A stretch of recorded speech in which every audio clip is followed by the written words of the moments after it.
Good morning, everyone. Welcome to Brainstorming with Hollie Smurthwaite and to Galena Lit Fest. This is our last Lit Fest event of the year, which is really exciting and kind of bittersweet, but here we are at the end. So my name is Larissa Disler. I'm the Adult Services Librarian at the Galena Public Library, and I'm in charge of Lit Fest.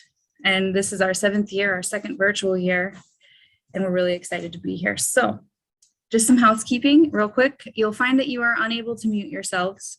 If you have any questions, please put those in the chat window, and Hollie and I will keep an eye on those. We'll also keep an eye on any questions coming through on Facebook. If anyone's watching there, please just put the questions in the comments and I'll make sure they get through to the chat window to Hollie. I'd also like to thank the Friends of the Galena Public Library for sponsoring this year's festival and every year's festival. We really appreciate you. I appreciate anyone who donated on Eventbrite and all of you for being here this morning. We wouldn't have a festival without all of you here to attend. And of course, Hollie for being here with us. Thank you very much. I'm still letting people in. They're still rolling in here. All right. So all that housekeeping out of the way, I'd like to introduce our award-winning indie author this morning, Hollie Smurthwaite. Hi, everybody. So I'm going to jump right to it because when I was making this presentation up, I was like, oh, I should talk about this and this and this and this. And then I was like, oh, there's too many. There's too many. So we'll get through as much as possible. I want to tell everyone right up front, I'm hoping to have enough time at the end that we can actually brainstorm some of your places where you're stuck. So if you already know, like, yeah, I got this thing, this character, this plot twist or something, if you kind of know already, try to pare it down, right? So like, it's not good to brainstorm like, I have this character and when he was 5, he fell down the stairs. Oh, but before that, you know, like, get it down to like the barest facts. Like, you know, what's a reason why he might be scared of spiders? Something that I don't need to understand like a whole bunch of backstory in order for us to get something that's useful. So keep that in the back of your mind. And the other thing is, please feel free. My contact information is going to be at the end. But if you have any questions later, like tomorrow, you're like, I should have asked that, feel free to contact me. I love to talk to writers, so go for it. Okay, this is me. This is brainstorming. Brainstorming actually there's quite a few different ways you can take brainstorming, and I'm going to talk about a couple of the different ways. So it's not just like, we're just going to make lists and lists and lists, but sometimes brainstorming could be like, here's a bunch of things you could consider doing that might help unstick where you're stuck. So, come on. There we go. So unsticking your story, what can get stuck? Well, it turns out there's no end to the things and the places where you can get stuck. But I'm going to talk about author issues, like things internally within ourselves, character issues, plot issues, and then we're going to craft issues is like this big, huge monolith. So I'm only going to talk about a scattershot of things, but it gives you a list of things that you could consider, even if I don't actually cover them today. So who are we? You know, a writer is someone for whom writing is more difficult than it is for other people. And I hope that that rings as true for you as it does for me, because I was like, yeah, it really is. And I find like the more experience I have, actually, the harder it becomes, because you're not just thinking about like, hey, I'm going to tell this cool story, but you're thinking like, does that make sense? You know, why is every scene kind of the same? Things like that. You kind of develop a sense of all the different parts that belong to this machine that's a short story or a novel. Oh, and by the way, I am a fast talker. So if you're like, I can't keep up, just put a reminder in the chat and I'll try to slow down. All right, so, actually, before I start with the author thing, I was going to talk about this, but then I decided I didn't have enough time. But just so you know, like, you might be stuck in a story.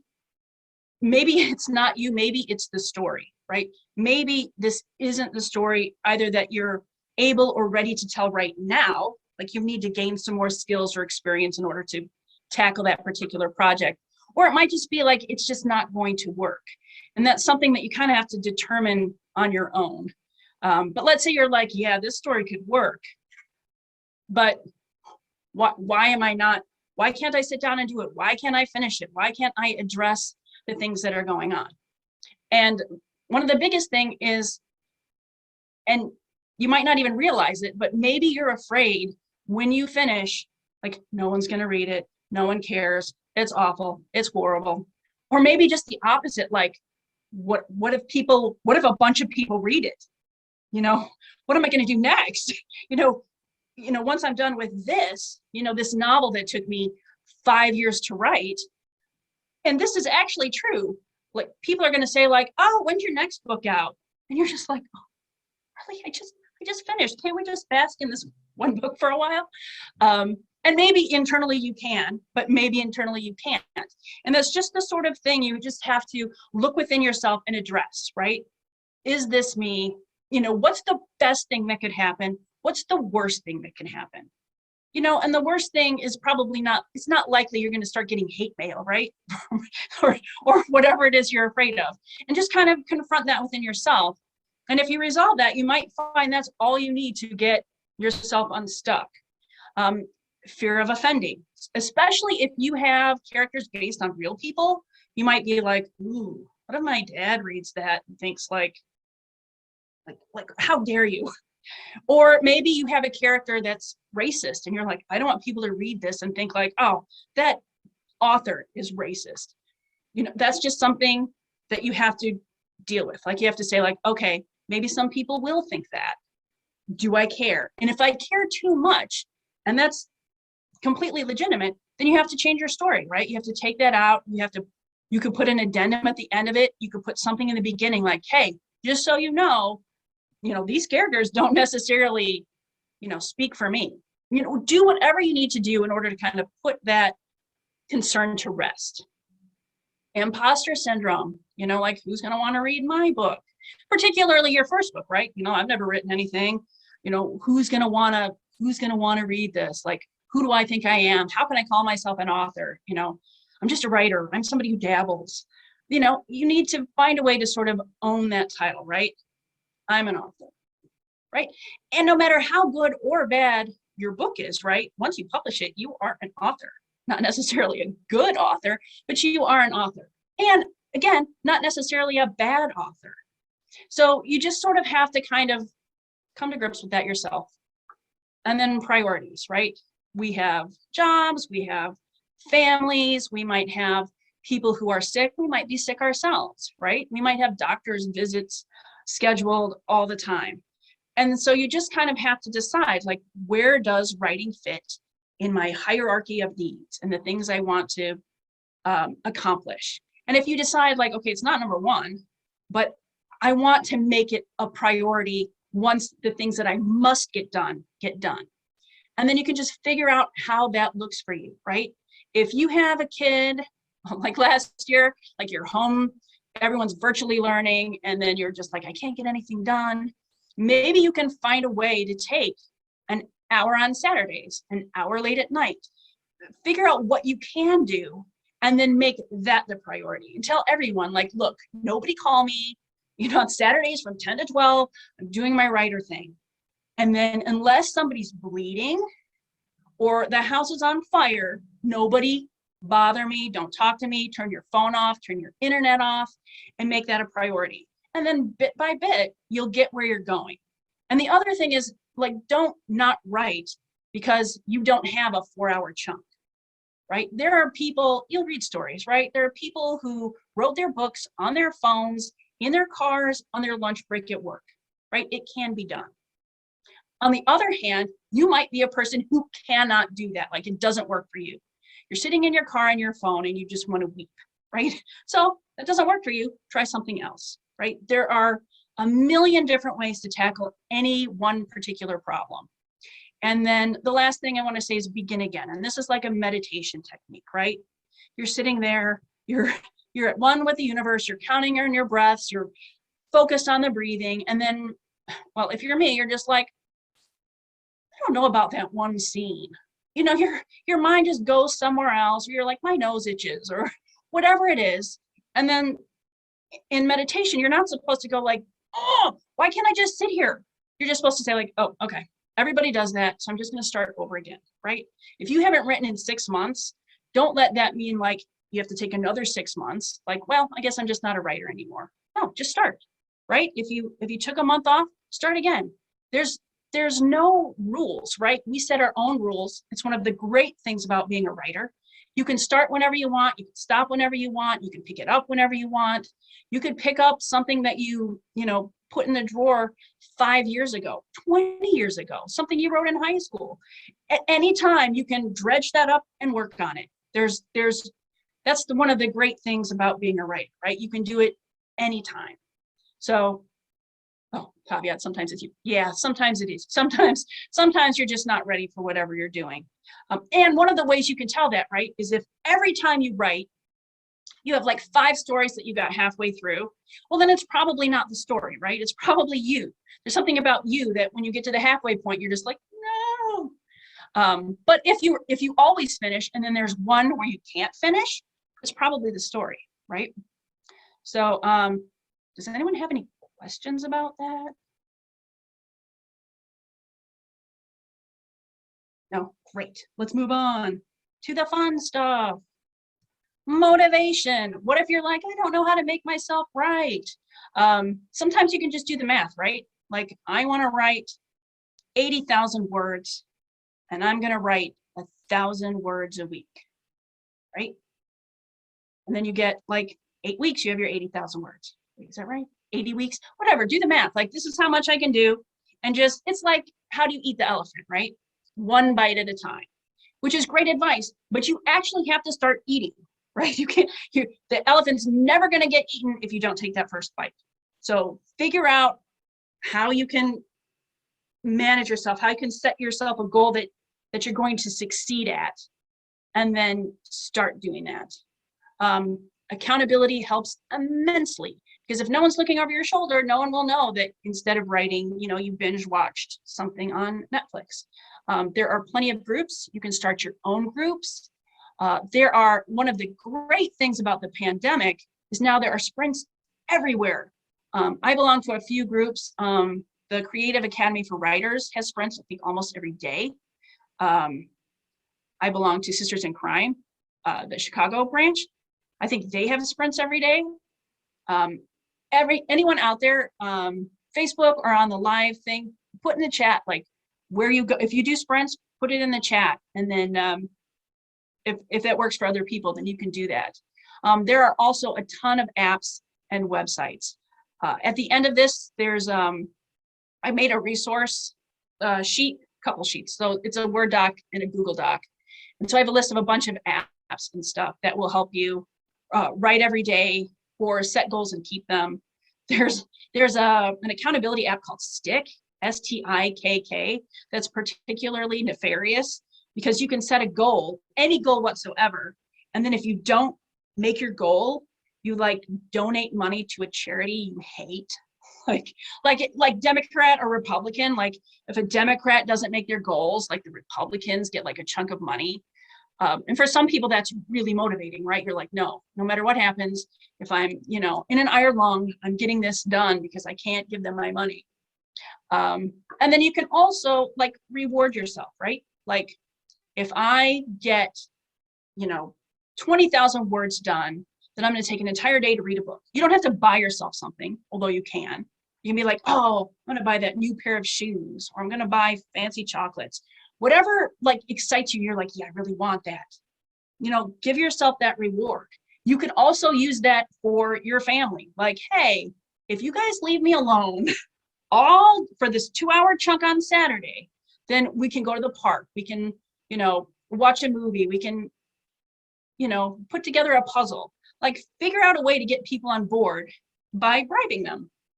Let them know how important it is, and then say, hey, do this for me and I'll do this for you.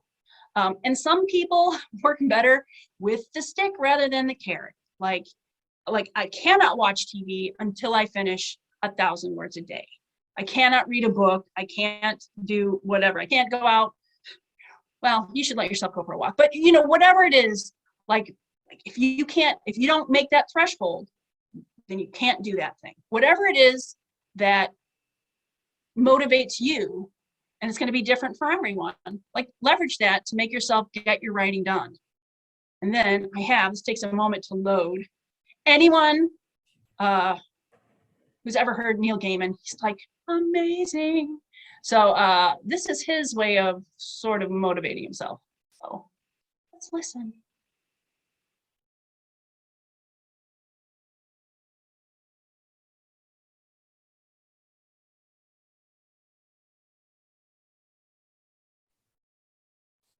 Holly, there's no sound on the video. Oh no. Oh, that's too bad. All right. Okay. So I'm just gonna have to, I'm sorry, everybody. I didn't realize that would work. And I don't know how to make it work. So I'll just, when you go to share your screen, there's like a box at the bottom. There are 2 boxes and you have to select optimize for audio. oh. So I don't know if you want to unshare and then reshare and click the little boxes down at the bottom. Oh gosh, let's see. Pause share? Is that? You have to select that you want to. Let's see. Let's see. Pause share. Where am I going?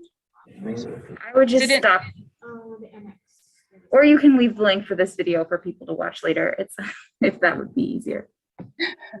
I think I'm just gonna skip this because I can't like with the camera on me. My brain's like, I don't know. That's okay. So I'm just gonna. All right. So you can look this up. So this is Tim Ferriss and Neil Gaiman. So Neil Gaiman's. Oh, let me reshare. Resume sharing. So Neil Gaiman's thing is he says like he gives himself the option every day to write or not write, but he can't do anything else, right? So he can sit, he can look out at his garden, he can look at his window, but he can't go on the internet, he can't read a book, he can't do anything except write. So writing becomes a choice, but he kind of makes it like the obvious choice because after 5 minutes or so, writing's more interesting than doing nothing, right? And so that's pretty much his advice. Oh, I'm sorry that didn't work, you guys. Look it up if you can. Even just listening to Neil Gaiman talk is like relaxing. All right, so let's get into the brainstorming. All right, so this Linus Pauling quote, if you want to have good ideas, you must have many ideas. Most of them will be wrong, and what you have to learn is which ones to throw away. And I love that quote, but I wanted to add something too, is that in some ways there are no wrong choices, right? It's just whatever choice you make leads to a different story. So you have to decide, you brainstorm so you can get as close to the story in your head as you can, because you're never going to actually hit that story, right? What you have in your head is never going to directly translate on the page. It just doesn't work that way. So you just have to sort of, find as many possibilities as you can, right? Make as long a list as you can of possibilities and then see what works best for you. And you can do this alone, but it helps particularly with plot to have other people do it for you. And there are plenty of forums for that. If you have writer friends, you can just go like I have this situation and I'm not sure how to get out of it. Because I think when we're writing, we're sort of put ourselves in a box, right? We can only see this kind of thing. And then sometimes you just ask one person, they're like, well, why don't you do this? And you're just like, whoa. And then everything opens up to you, but you can't get there on your own. And there's no shame in that. It's just kind of the way it is. I wish I could remember the person, but somebody told me that their brainstorming list was 39, right? So if you're brainstorming things, you don't want to brainstorm 6 things, right? Because you want to get deep down. You want to get into something that makes you go like, ooh, that's interesting. Because if you have to dig to find it, then more likely when the reader reads it, they're going to be like, oh, interesting. That's not where I thought it was going to go. You know, they thought that the story was going to go in the direction of either one of your top 5 things, right? And some things you can't get to 39, right? Or if you're just like, I can't think of 39, so I'm not going to do anything, you know, do 29, 19. You have to do more than 10. That's my rule. And of course, like any advice anyone gives you, you know, take what works and forget what doesn't. What works for one person doesn't work for somebody else. But you can use brainstorming, obviously, to fix plot. Like, what do I do here? But you can also use brainstorming to 3D a character that's 2D, or just to get deeper and juicier into a character. Because if the character's not doing much for you, if the plot's not doing much for you, it's really easy to get stuck because you're like, this is all boring. Why do I want to write this boring stuff? When my Netflix queue has 150 things in it. I should be, you know, working on that. And then craft. If you're stuck, I have, at the end, I don't spend a whole lot of time on this because there's so many craft things you could think about. But if you're stuck, you might even look at the list like, is it maybe if I work on dialogue, it will unstick my story, right? So there's a lot of possibilities. And the first thing I want to talk about is character. So character is half the reason we read. We're excited because of the plot, but we care because of the characters. You know, if Patrick Rothfuss said that it's got to be true.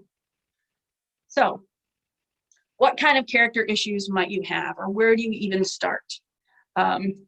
So the first thing I want to talk about is goal, motivation, and conflict. Now, this alone could take an entire 2 hours, 2 days. This is like a really, really deep, heavy writing craft thing, right? But in its simplest forms, right, your character has to want something. And they actually, in a way, have to want 2 somethings. So you need an external goal, like I want that promotion at work. And then you need like an internal goal, right? I want to feel validated, right? So those 2 things like work in tandem, right? What you really, really want, your deep internal desires or your character's deep internal desires, that is actually what's going to push everything, right? Like, because you need something so badly, you're making, in the beginning, bad choices, right? All I want is to be validated, and I'm willing to do anything to get it, right? And then, so that's the character arc, right? At the end, maybe you don't need validation, or maybe the only validation you need is from yourself, right? That's the thing. But you have to have a starting point, because just reading a story about, you know, someone's bad day might have conflict. It might be funny, but if they don't want anything and nothing's really happening, that's not going to be nearly as interesting. And so your character wants something, right? They want that promotion, but there has to be like a reason, right? The reason being like, well, doesn't everyone want a promotion? First of all, no. And second of all, the reason matters, right?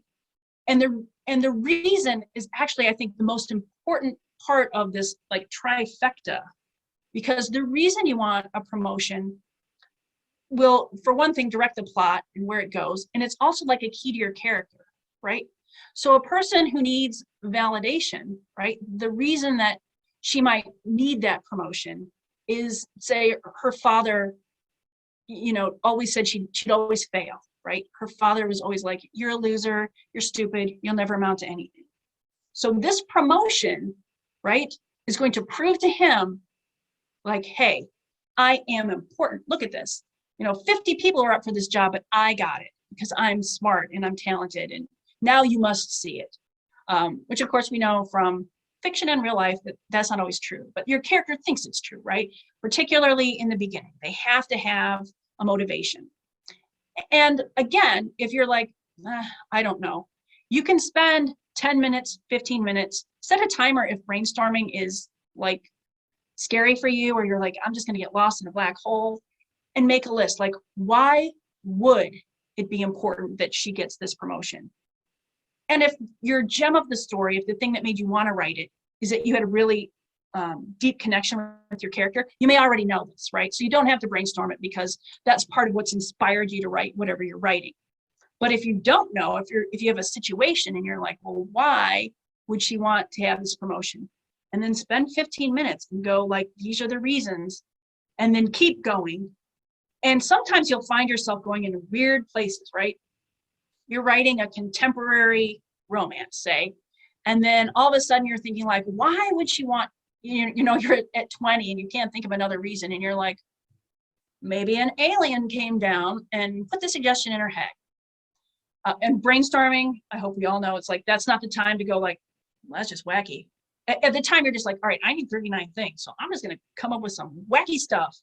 But, right, so your alien implanting an idea might spring off like, well, what if there was someone like from another country, right?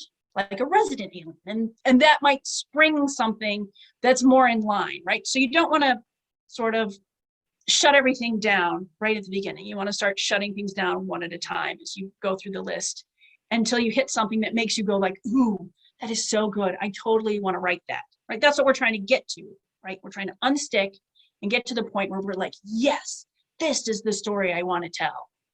So once you kind of nail down that motivation, you need to come up with a conflict, right? Why can't she get the promotion? Or why isn't the promotion like a foregone conclusion? And it could be, so it's like kind of lamer, right? Like, well, we don't know because there's lots of people going for the position. That's why she might not get it. That's like, okay, it's not bad. But at the same time, if the reason that she probably won't get it or it's going to be very hard to get the job is that her boss hates her, right? Her boss can't stand her. Well, good luck getting that promotion when your direct supervisor thinks you're incompetent, right? Or hates you and you have no idea why, right? That's a conflict, right? That's like, ooh, yeah, I don't even know how I'm going to write that.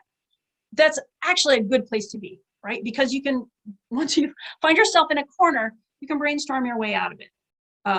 But if you never find yourself in a corner, then your story may just be something that's completely predictable. And it was like, oh yeah, and then this happens, of course. And, so, and again, there's nothing wrong with that. So like everything can't be new and fantastic and amazing, right? For one thing, it would take you forever to write it. And it's gotta be exhausting, right?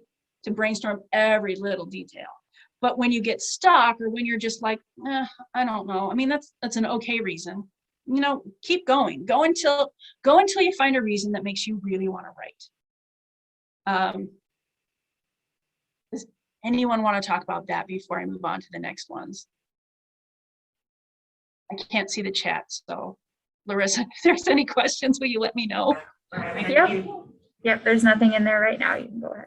Okay, let's move on. So once you kind of have that framework set up for your character, you may be like, okay, so I have a character who needs a promotion and validation, and then she's motivated because she's going to show her dad, and then her boss hates her, but who is she as a person, right? And I think this works a little better for secondary or tertiary characters, but you can take shortcuts if you're like, oh, this is a secondary character and I don't really know. So Star Trek was actually set up this way. The head, heart, gut. Star Trek didn't have spirit, but that's a different thing. So Captain Kirk was all gut, right? I'm going to jump in there. I'm going to do it. I'm going to, make a choice. I'm in charge. And then Spock, of course, was head, right? He was all logic. That's his thing. Everything that's logical, whatever. And then McCoy is the heart. Damn it, Jim. Whatever. So you can take those as a shortcut, right? So you can have a character who's all in her head, right? Everything's intellectual and nothing's touching her heart. Or maybe she's got two, right? Nothing touches her heart, but she's got a good gut. And then it's like her arc is eventually she's got to get a heart. Or if it's a secondary character or a tertiary character, that could just be their mode, right? They're just always, they've got no heart. They're like, who cares how you feel? This is what you need to do. So you can use that sort of as a shortcut. Emotions the same way. You can just have a character who's grumpy, who's sad, who's angry, who's confused, right? And you can put everything through that lens, all their scenes with them. It's just kind of like, they're always just kind of like what? Like your character is like, I need to figure out how to get this promotion. And she's talking to her best friend, and her best friend's like, well, why? I don't understand. Like, why don't you just get another job if you don't get the promotion? And I was like, no, I need this. So you want to, like, whatever, again, inspires you to write. So if you're just like, yes, this is what I want to talk about. This is what makes me want to write. And this is like my boring character. If I'm like, all of a sudden make her angry, she's automatically more interesting, right? So whatever that takes.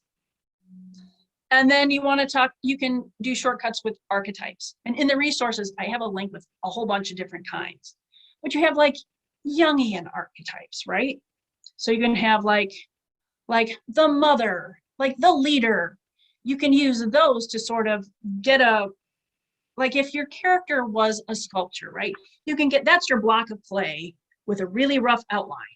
And so you have like, okay, this is a leader. And then I can kind of chisel and make it so that it's not just some generic leader, but it's, this character that you've created, and that you can make that a little more three-dimensional, but you don't have to start from scratch with like, okay, I have a character and his favorite color is green, and he uses pressed toothpaste, and he uses like a generic shampoo.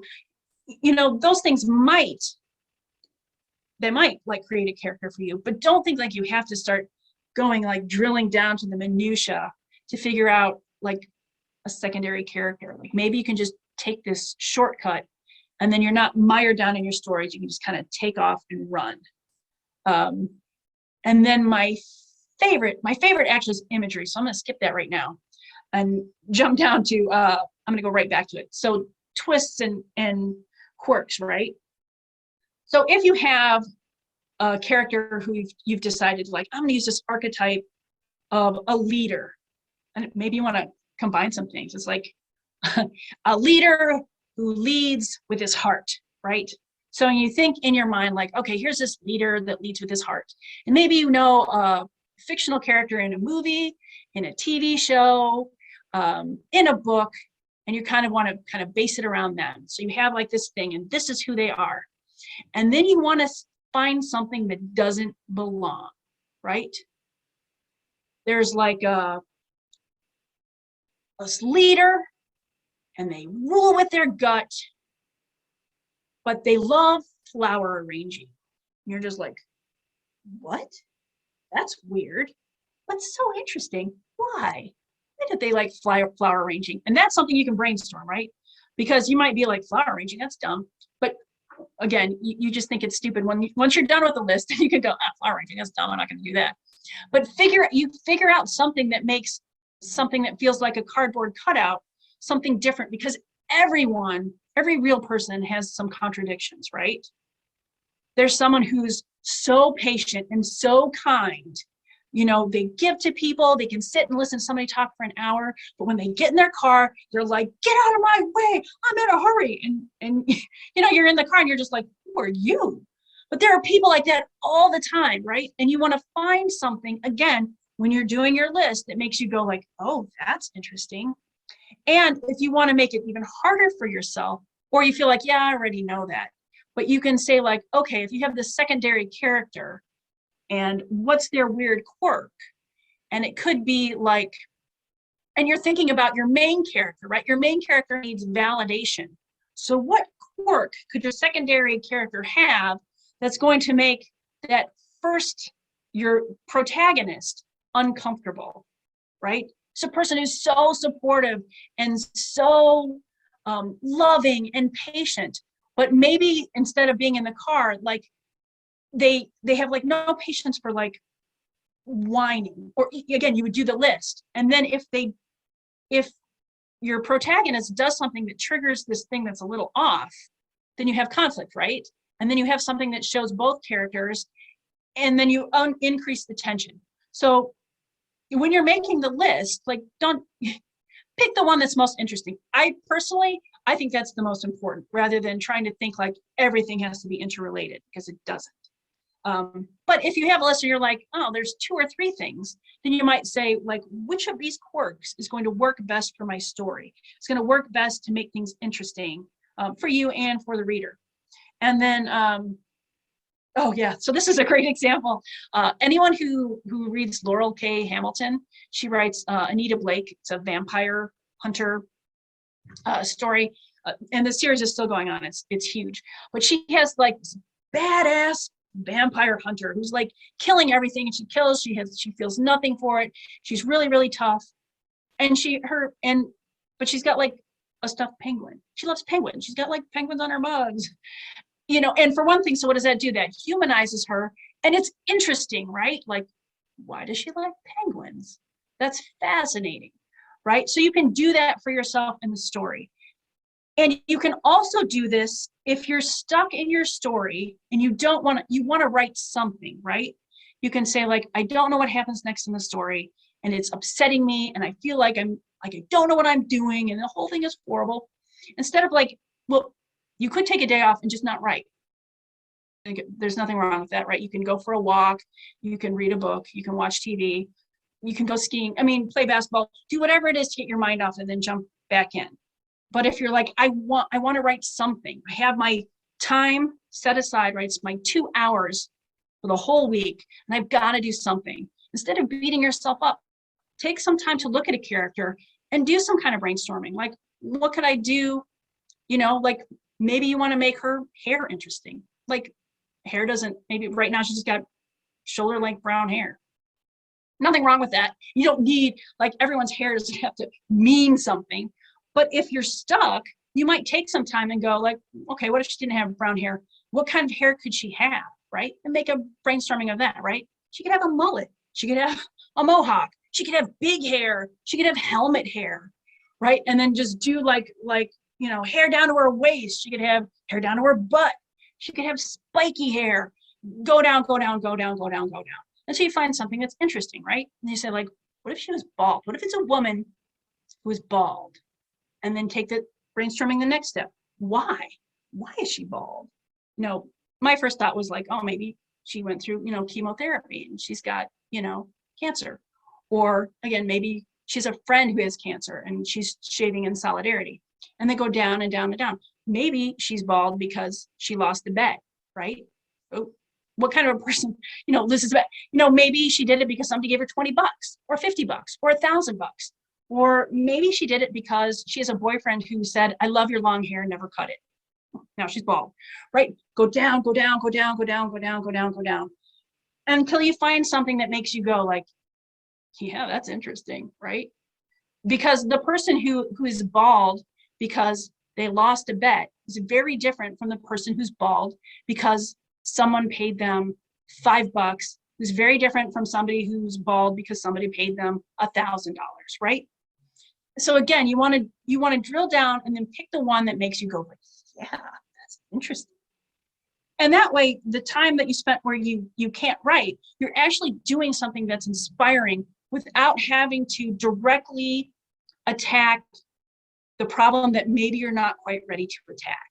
So you can use that to keep on going and drilling down, down, down, down, down. And then if that gets boring, like pick something else, right? And then the last thing I want to talk about is imagery, because I think imagery is the most fun and most useful way of using brainstorming. So this morning I was like, I'm just gonna wing it. And then of course I was like, how would I wing it? What are some of the things, so you might have all your characters, you just decide you're gonna make all your characters like based on flowers, right? So like some are orchids, some are dandelions, right, who grow everywhere. Some are like a cactus. I was like, what are those spiky plants? But then again, like if you know nothing about flowers, right, that's not what you're going to want to use to brainstorm, right?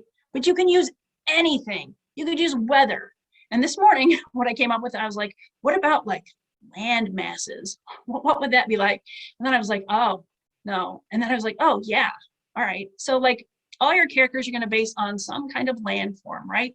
So someone's like a mountain, someone is a lake, someone is a bog, someone is the desert, someone is the icy tundra. And you can just go make a list of all the landforms. Go on Google and say like, what kinds of landscape are there in the world? And then once you get like water stuff, right, there's oceans, there's lakes, there's estuaries, which are kind of in between. There are ponds, there are puddles, you know, like keep going and going and going and going. And then when you have that, and you're like, okay, now I'm going to leverage this thing, this little toehold, until I make something that makes sense. And one of the best things about imagery then is, of course, then you can use it not only in your descriptions, but also of the characters, but in the descriptions of actions, right? So when you're writing like a scene, you know, and then you could write, you know, something about like a dam, right? Like they can't get through it, it's like a dam. Like, so a dam is kind of like a landform. Like you can just expand out and out and out.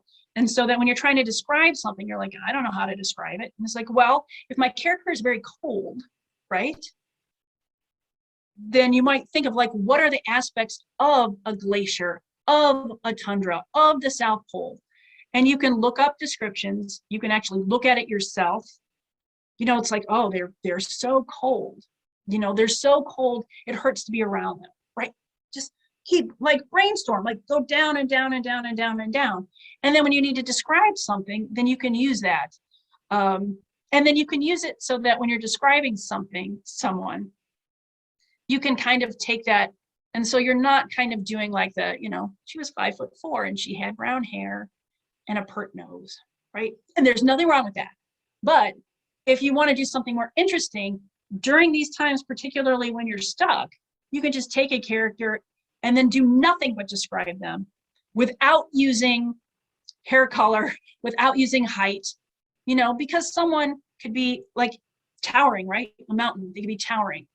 And so it's much more interesting, I think, than saying that they're tall, right? Or they're bulky, you know, or they're half in shadow, or, you know, go down and down and down and down until you find something that really, really works. And you might do that with every character, or you might have like 3 sisters and you're like, these sisters are all going to be a different kind of flower. And then don't just pick orchid, dandelion, and cactus, although that may be what you end up going with down the road. But like, think of every character you can think of, or every flower, right? There's like deadly nightshade, right? Maybe someone's an onion. Maybe, you know, keep going down and down and down and down until you find something that inspires you. Right. Anyone have any questions about that one? There is a question in the chat. Hey, what is it? Does it help at this point to define that character's worldview and essence, or should I wait to see where the story goes? Unfortunately, this is like a cop-out answer, but I think that's something that you have to answer for yourself. And I would say, see, for me, I'm more of a discovery writer, right? So I would just kind of write and figure it out on the go. But maybe that doesn't work as well for you. Maybe you're more of a plotter. And if you figure it all out ahead of time, then that will make you more comfortable to move on. So I think you could do either way. Like there's no right or wrong way to do that. Did I answer your question? Is that good? All right, we're just gonna assume it is. All right, I think it would be fun if everyone's cool with it to actually do some brainstorming. So does anyone have in the chat like a character in mind, a character or an image in mind? So something like, you know, weather, flowers, landscapes, anything like that. And then we can all sort of work on that together. And so how we'll do that is I'm going to set a timer for 2 minutes, and I'll brainstorm myself. And I want everyone, if you're interested, to brainstorm as well. And then when we're done, I'll give my list and everyone can cut and paste in the chat their list. And then whoever we're brainstorming for will have like this huge, huge list of things that they can choose from. And then I hope that you'll see like how valuable it is and how interesting, what interesting choices you can make. Does anyone have anything? Or you can just pick something at random.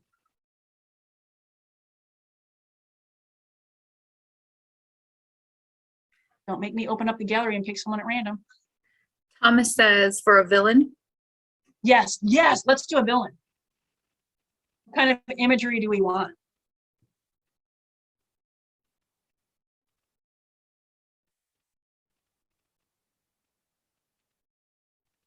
more interesting if you guys pick it, I think.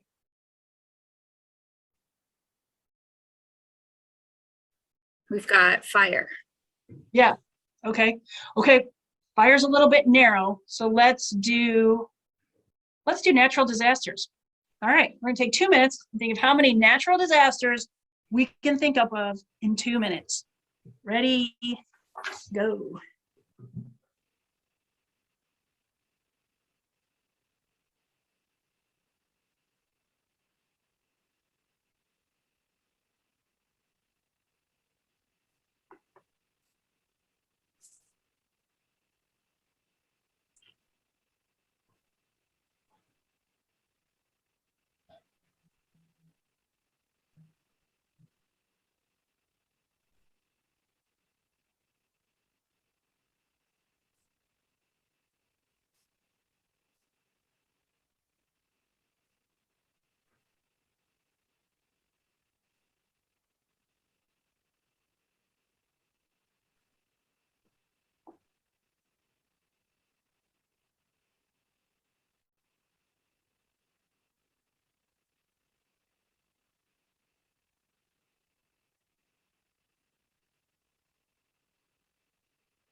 Okay.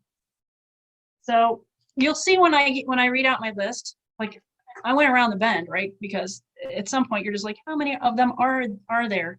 And then you can take what works and what doesn't. So you can copy and paste your stuff in the chat if you want. But this is what I came up with, right?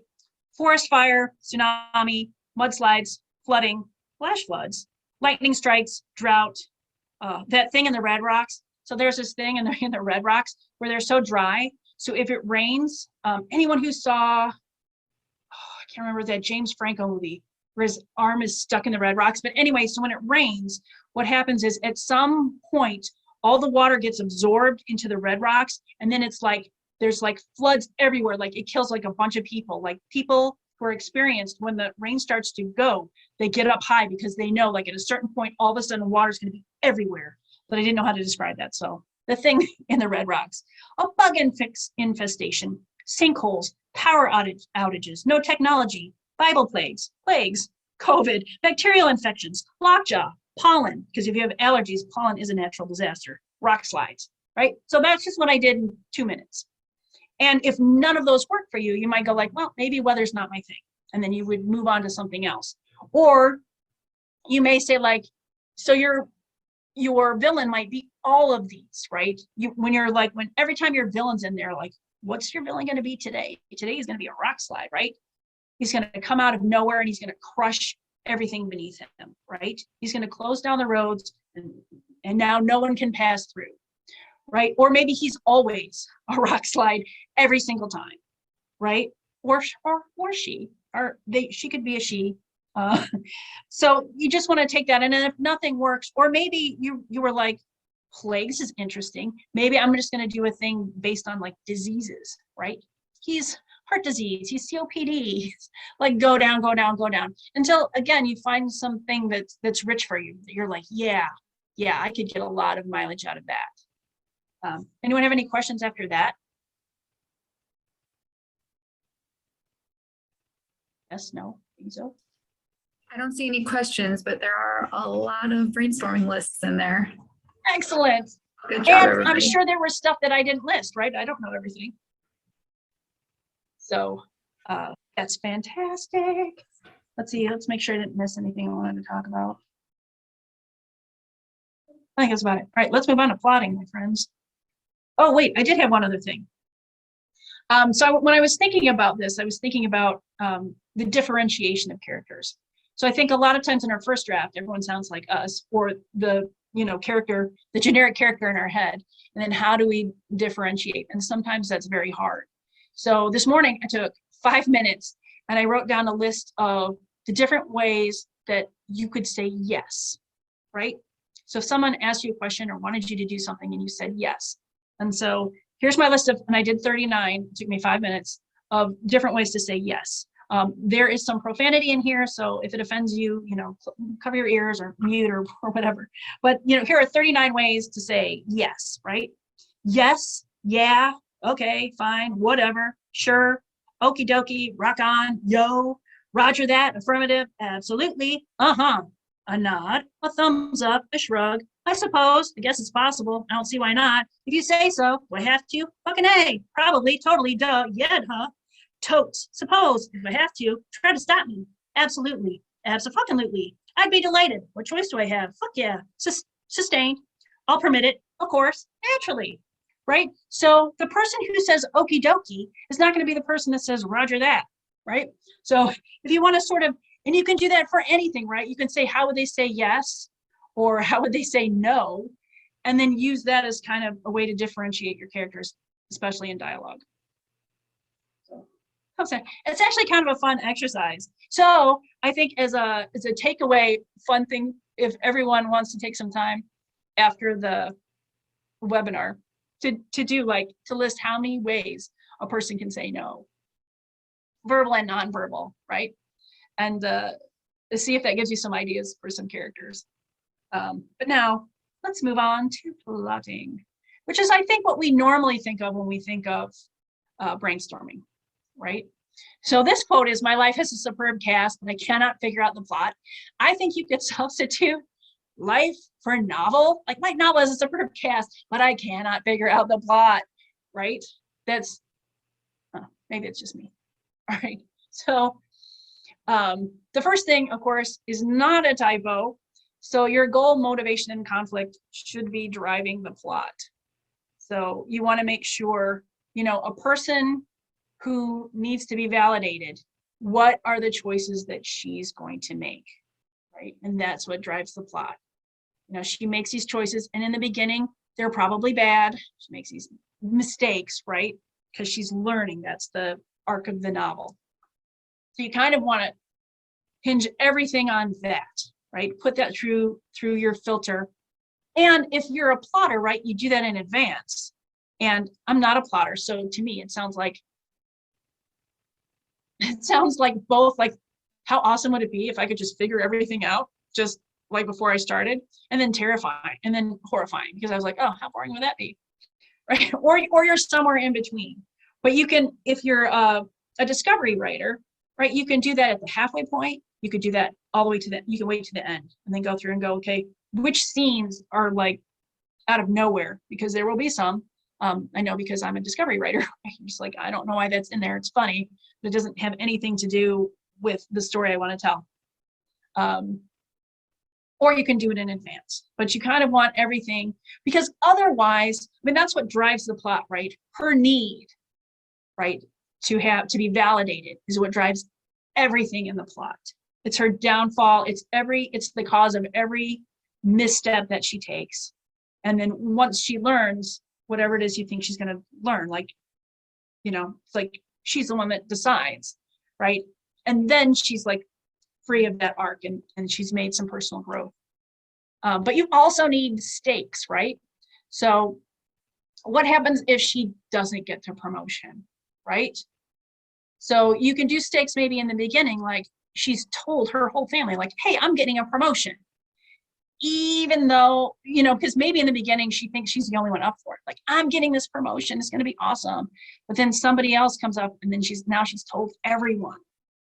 And this is a person who needs validation, right? So what happens with a person who needs to be validated, and then she's told everyone she's getting this promotion, and if she doesn't get it, she's going to have to tell everyone that she's a failure, right? This thing that was, she somehow managed to screw up this thing. It was like a foregone conclusion, right? Ooh, that's awful. No, it's terrible.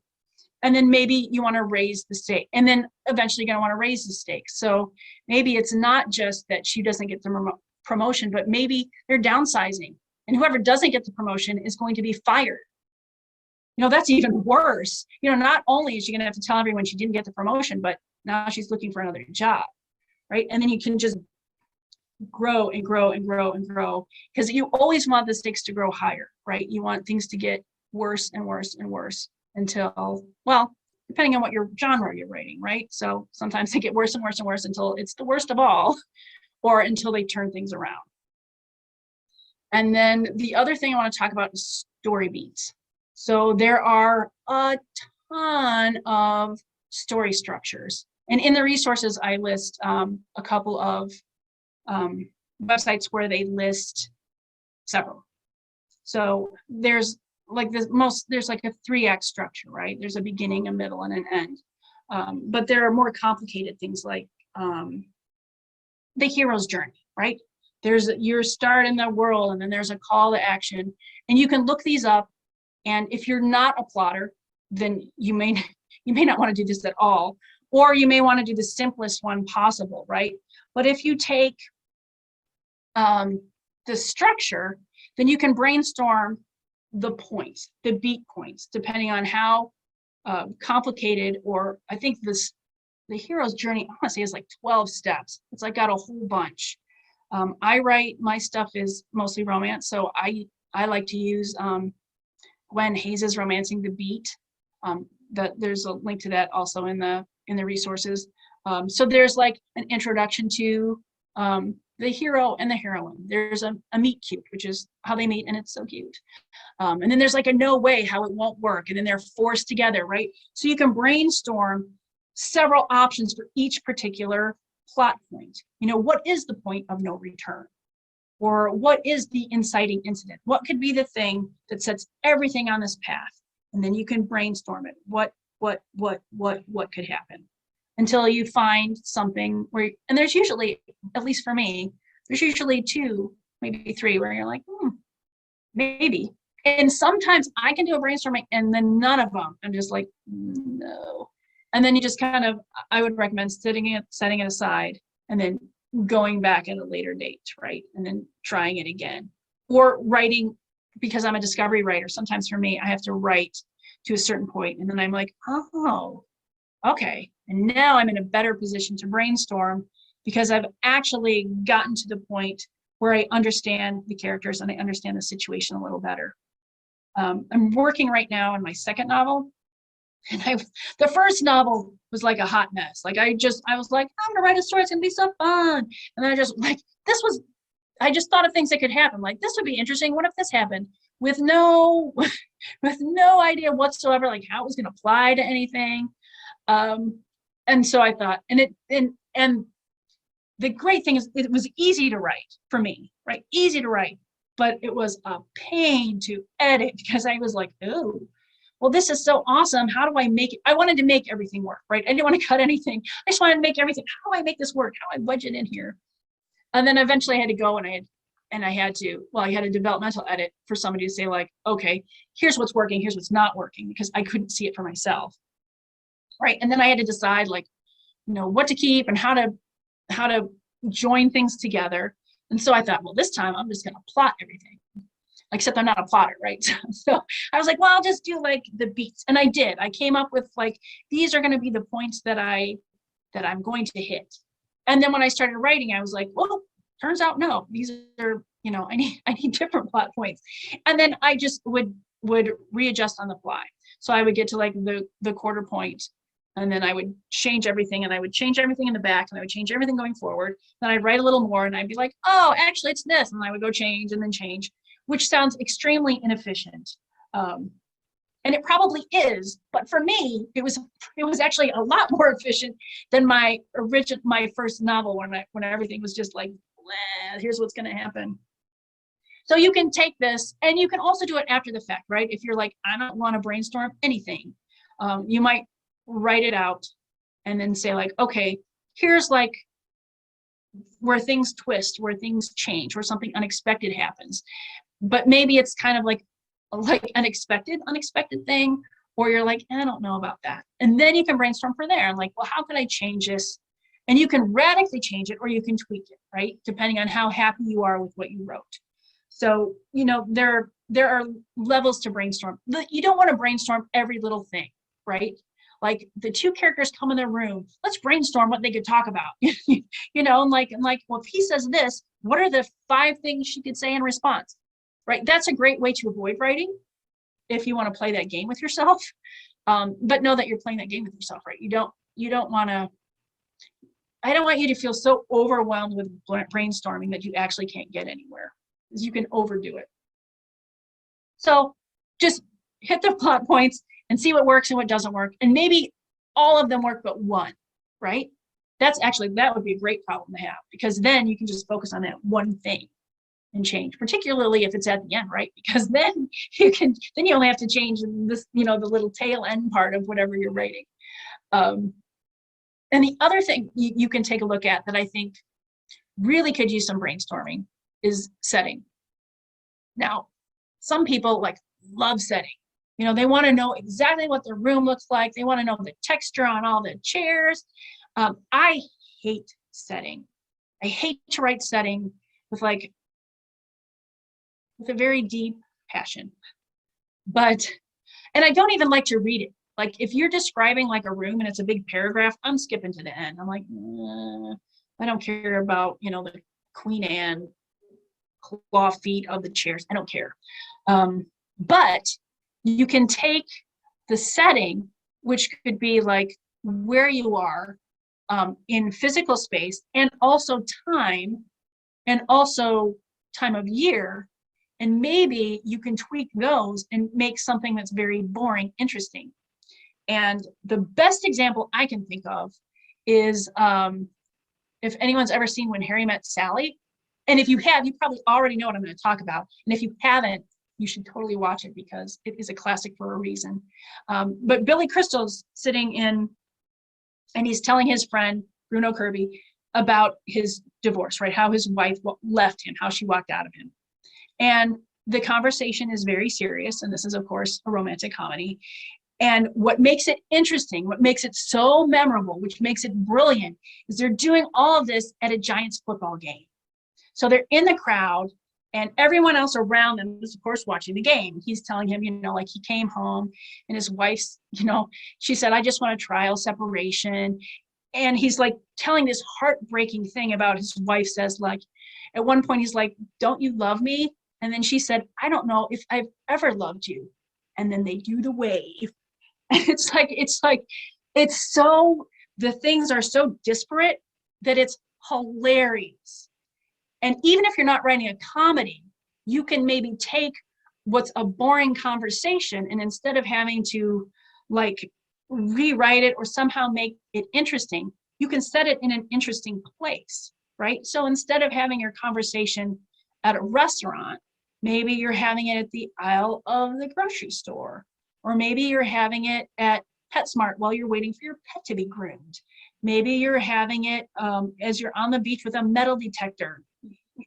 You can, again, this is something that you want to brainstorm, like where could this conversation that could take place that would make it interesting? Because if the setting is interesting, it's already doing a lot of work for you. And then your dialogue doesn't have to do quite as much, right? Or if your dialogue is great, you can make the scene even better, even more engaging if you set it in an interesting place. And time of year, right? So spring and fall, and there's nothing wrong with any time of year, right? But depending on, again, what you're writing, are you gonna, well, you could, right? So if you're writing like a Gothic story, you probably don't want to do it in spring, right? The spring is like a time of renewal and regeneration. It's, the air is finally sweet. That's probably not where you want to go. Although you could, again, you can make it like an ironic thing, right? Like it's spring everywhere, but in this house. But if you're having a trouble, you may like the heat, right? Heat can be the summer. So again, you don't want to make it like a mild summer, like it's so nice. You want to make it oppressive, right? And there's no air conditioning, and all those things can add tension and mood and tone to your story. Or it's winter, right? And the winds are whistling through the boards of the house, things like that, that you can make the things more interesting or kind of get a better feel or a hook into them just by changing the setting and the time of day, right? Like your gothic horror story, you know, taking place at 10 a.m. You know, if you hear a noise at 10 a.m., it's very, very different than if you hear a noise at 2 a.m., right? So you can take those kinds of things and tweak it, and you might not have to do very much else. You can really kind of leverage the tone and mood that your setting gives you in order to make your story more interesting, right? Because again, if the story is boring to you, it's probably boring to your readers. And it's not, I think we can all probably agree there are times where you're writing a scene and you're just like, well, can I skip it? And sometimes, in fact, you can. And I have personally many a time written a scene that I struggled through and then cut later and wanted to kick myself. But then I realized, like, for me personally, sometimes I have to write that boring scene. I have to write that connective tissue in order to get over here to the real meat of the story. And luckily for me, I'm also a very fast writer. So I can easily write, if I know what I'm doing and I have a good sense of it, I can write 1,000 words in an hour, right? And I'm lucky enough that I have most of the day, every day to write. So for me, I have the luxury of like writing this boring stuff that I'm going to cut anyway, just so that I can unstick myself by doing that. And then you only know those kinds of things, I think, through experience, like where you get stuck, because everyone gets stuck at a different point in a different place. And then the last thing I want to talk about in terms of plotting are twists. And I think for twists, you want to do your brainstorming hinging on your character's motivations, right? So in our example of the woman who really wants to get a promotion, it's like, what kind of twists could happen that are going to like directly affect her feelings of validation, right? And maybe the twists are like this father that she's like spent her whole life trying to please. What if he has a stroke? What if he dies? What if he's in the hospital? And now she will never, ever in her whole life be able to get that validation now. Like, well, that's a big trick. That's a big twist, or things like that. Or maybe the twist could be someone else in her family gets validation, or someone else at work gets validation, right? I think it helps to hinge things on that sort of thing.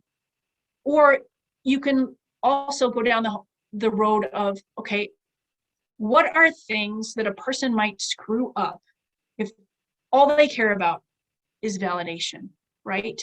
They might do things that are unethical or illegal in order to please someone or do something.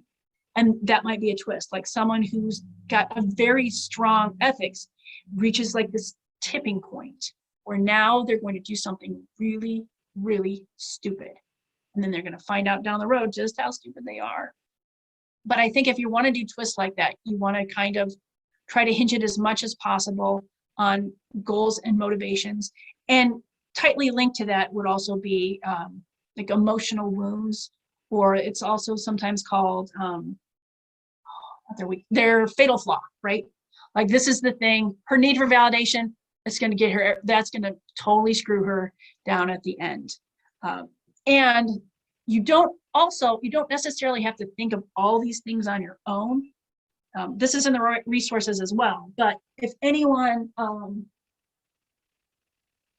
if you know about this, you're probably like a big fan, but there are these like thesauruses. Oh, I can't see myself. I hope you can see this. So this was the first craft book I ever bought, right?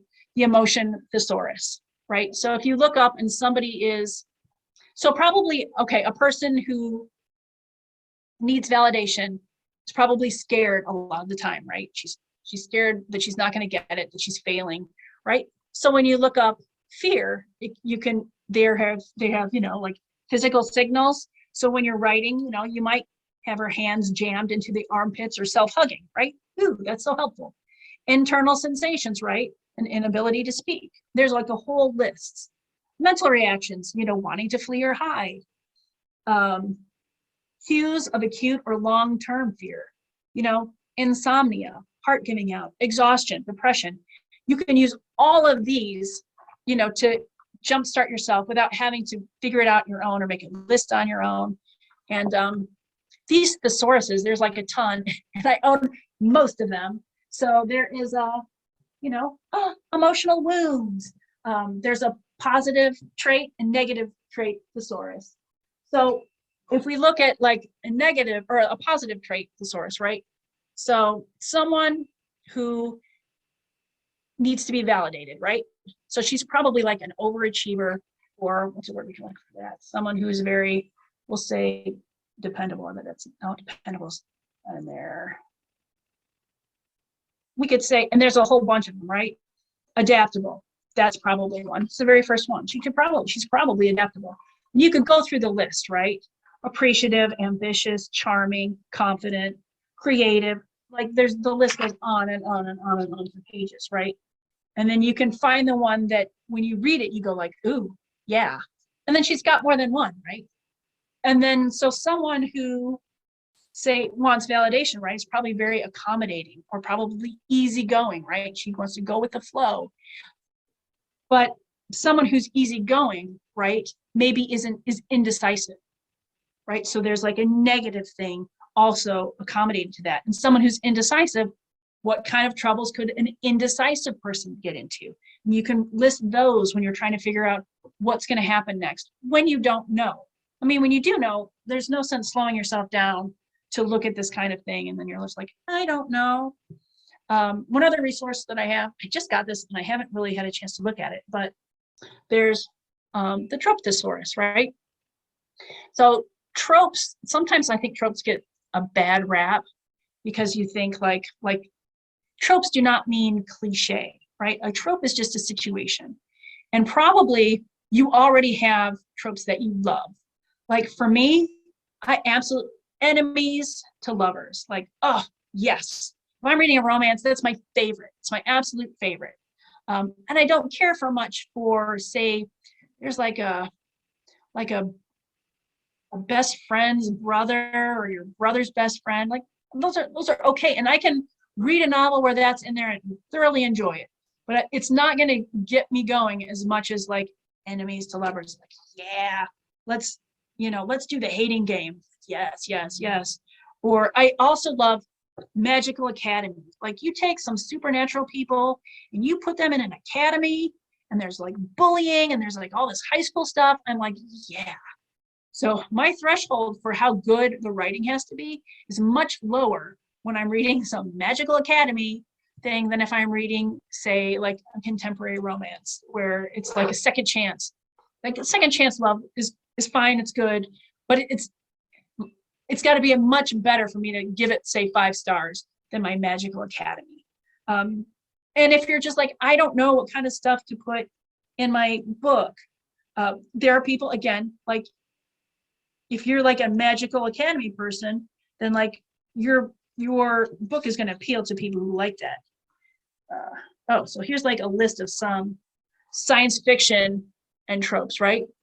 There's, accidental pregnancy, not one of my favorites. Across the tracks, amnesia, arranged marriage, best friend, blackmail, fairy tale, fake relationship. I also love a fake relationship, but some people hate that, right? Fish out of water. You can use these sort of things, a love triangle, a loner, an opposites attract, a mistaken identity, a road trip. You can look at things like this and you can just look up tropes online as well. Like, what are some tropes? And then if you like, I don't know what's going to happen in my story, but when you look, and sometimes you don't even think about like what you enjoy yourself. You're like, how do I tell this story? And then you're like, oh, I love road trip stories. Because the chances are if you love a road trip story that you're going to love writing a road trip story, right? So if you're stuck, you might as well write what you want to write what you enjoy reading. And then you're like, I'm going to put these guys on a road trip and let's see what happens. All right, so any questions on that sort of stuff? Yes, no? I'm plotting. Now's your chance. Not that you're not gonna have a chance later.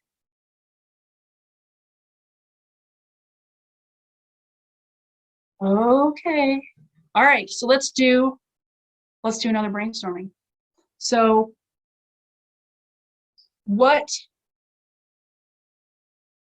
so someone who's got some sort of a plot issue or something's happening and you're not sure like what's going to happen next or what could happen, put it in the chat and then we'll use that to do a little brainstorming just for fun.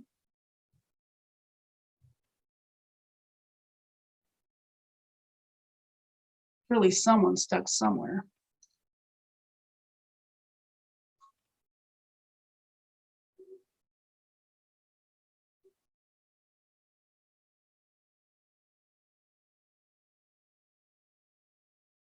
Now you guys are making me open the chat.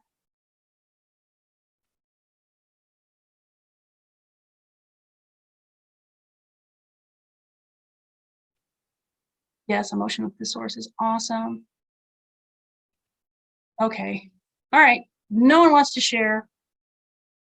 I'm going to make up something. Okay, let's make up something that has to do with our pretend situation. Oh, Moira, you're awesome. I like how your sentence just trails off. So it says grad student goes to professor's apartment after a party and what could happen next? So Moira, if this is actually something that you want, it's your own actual story. Could you tell us a little bit about the character, like what they want, right? What they're trying to achieve. And if you're just like making it up, then just make up something.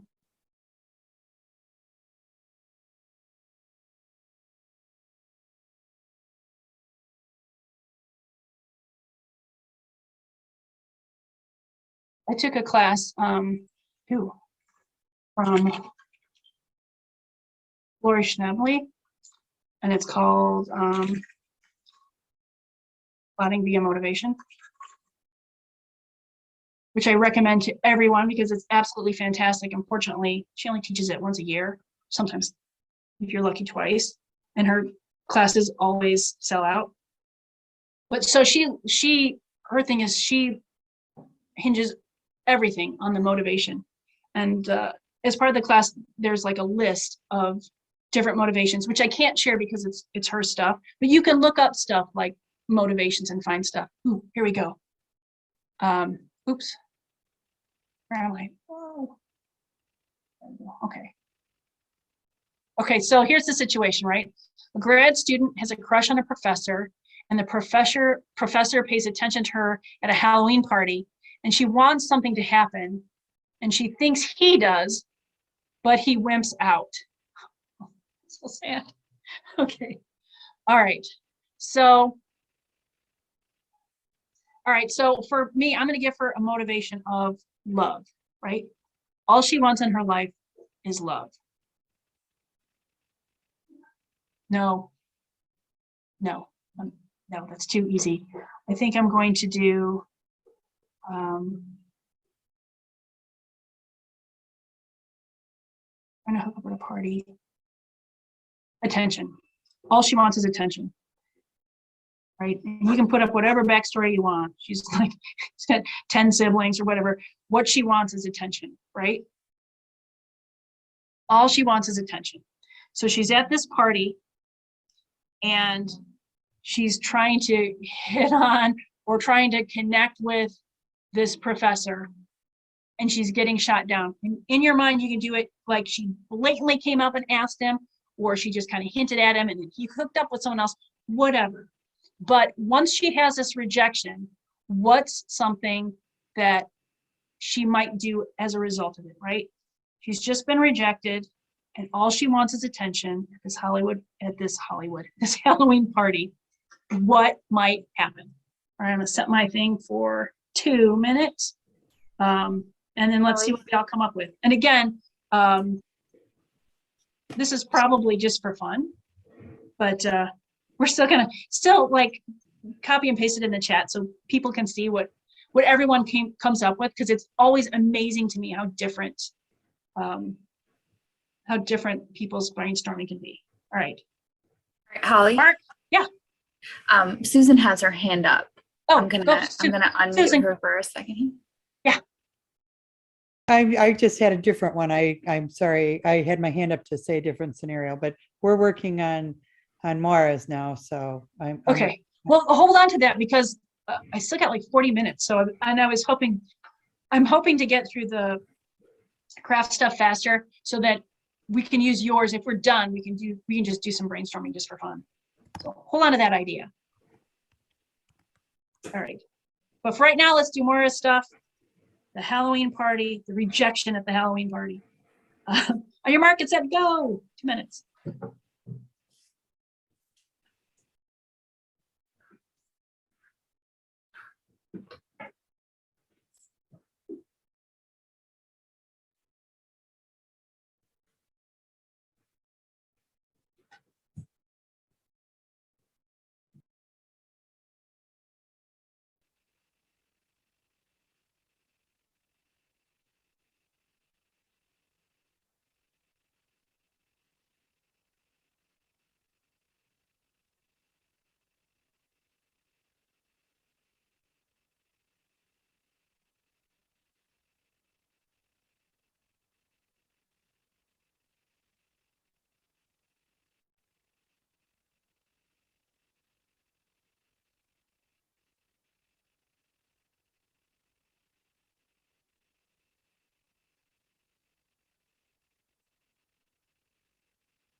All right.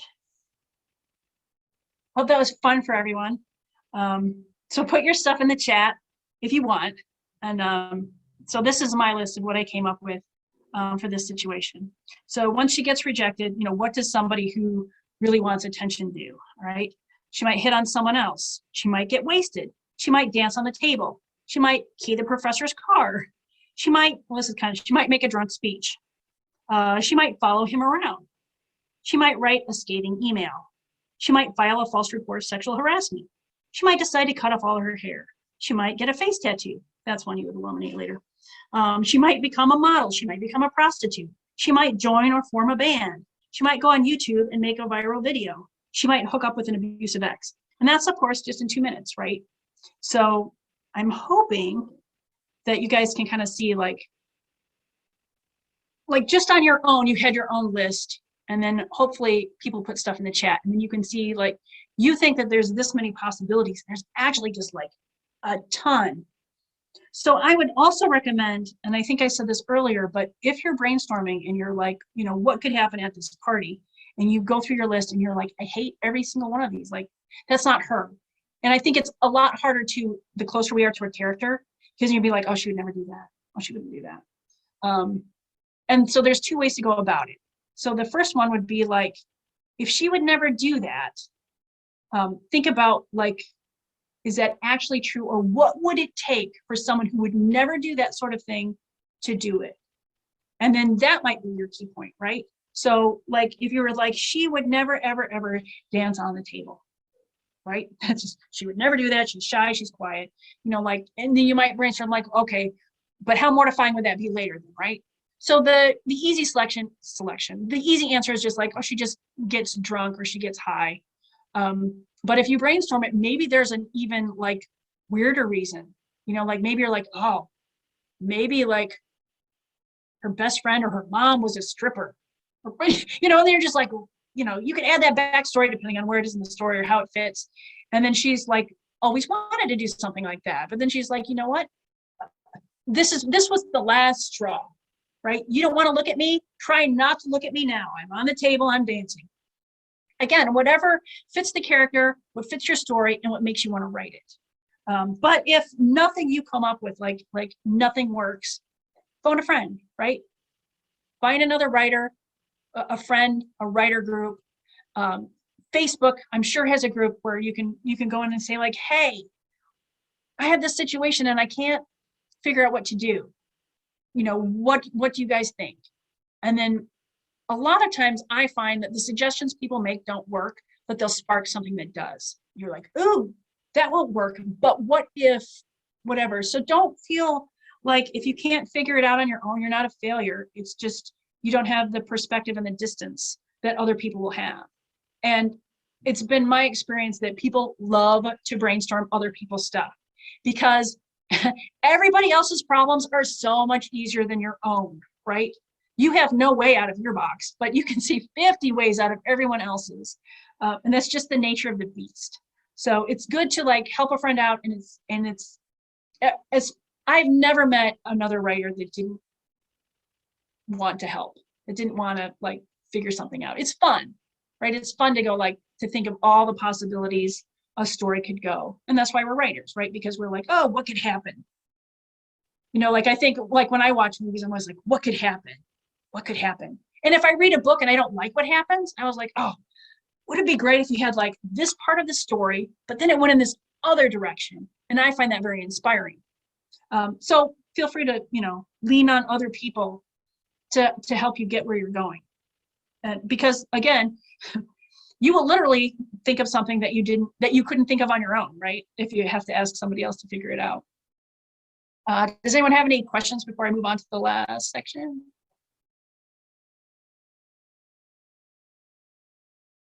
All right, we're gonna move on. I think we're gonna move on. There we go. Writing craft. In writing, there is art, and in art, there is craft. So true.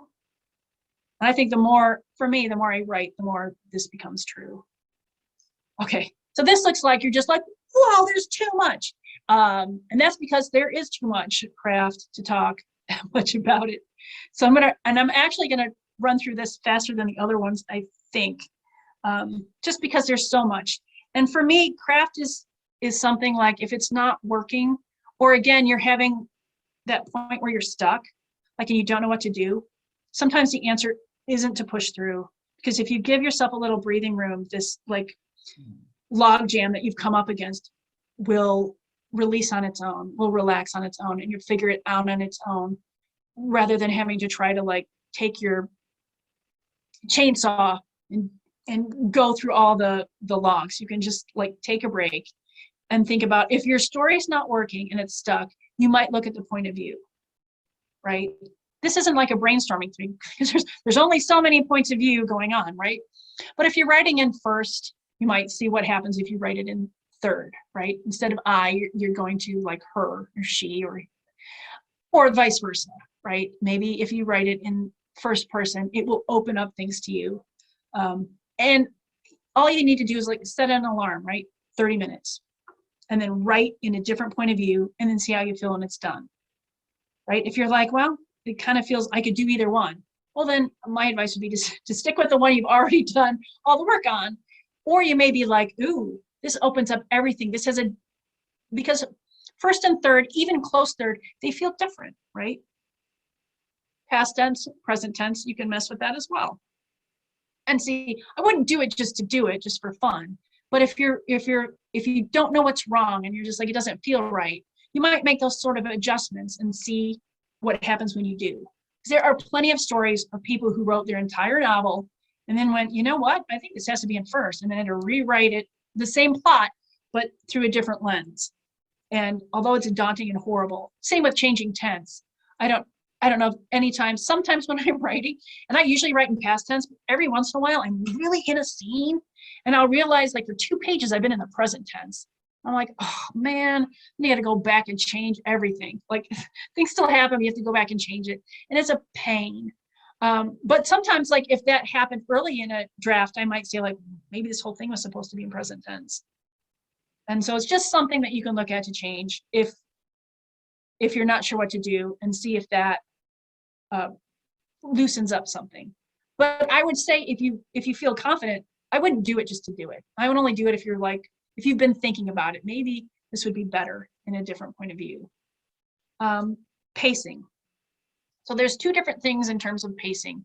One is the length of your sentences, right? So if your sentences all tend to be around the same length, and I'm pretty sure there's probably, I have a subscription to AutoCrit, and one of their reports will tell you how long your sentences are. I'm sure they have like a free trial thing. And there's probably a ton of, in the chat, if anyone knows another place where you can go where you can download your manuscript and it'll give you like a breakdown of how long your sentences are, put it in the chat to share with everyone. You can do that and you can see like all my sentences tend to be 5 words long. So you might go through and make, I love a 1-word sentence. I have to curve back. I have to be like, okay. And a 1-word paragraph, I love that too, or a 1-line paragraph. And so I sometimes have to go through and go like, okay, maybe we could just put this on this paragraph, because otherwise it loses its punch, right? If it's all the time. But you might look at that, right? Maybe your sentences tend to be too long. Or if a scene seems to be going, like it seems sluggish, maybe you want to break up some paragraphs, right? Because shorter paragraphs will read faster than one big long chunk of text. Because if you get lost in the middle, you might have to kind of go back. Or maybe it's too fast and you want to put a break in there. Maybe your action is happening too fast and you want to take a break in there. And the beauty of writing is that we control the time, right? So you can take a paragraph, you can take a page to describe 3 seconds in time if you wanted to, right? Or you can take some white space and now it's 5 years later. So you can play with that in terms of the pacing. So if you've written out like this whole scene, you may decide like, you know what, I could summarize that in a paragraph, right? So you want to look at your ratio of scene to summary. And I think everyone's got their own natural preference. Like I write almost everything in scene. And then later on I have to go like, I can just summarize what happened, right? They worked out the details and then went on their way.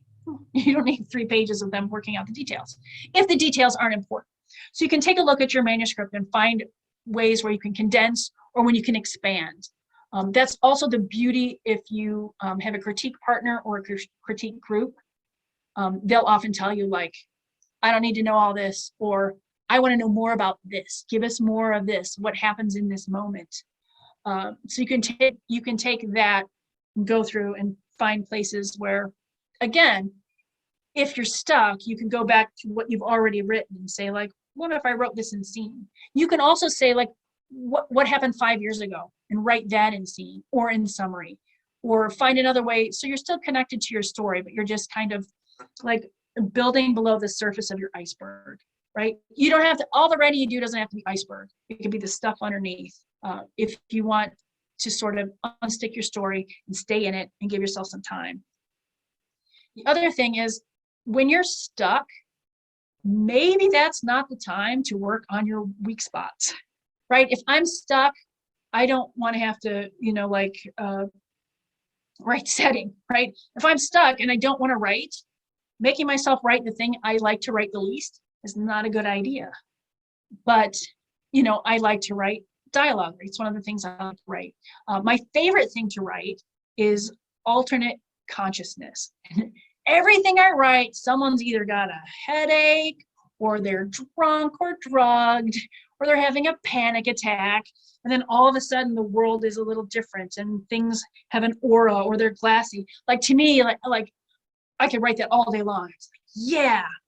So if I give myself permission just to write those sorts of things, give yourself permission just to write dialogue. Don't even give tags. You don't have to know where they are in the room. Just have 2 people have a conversation.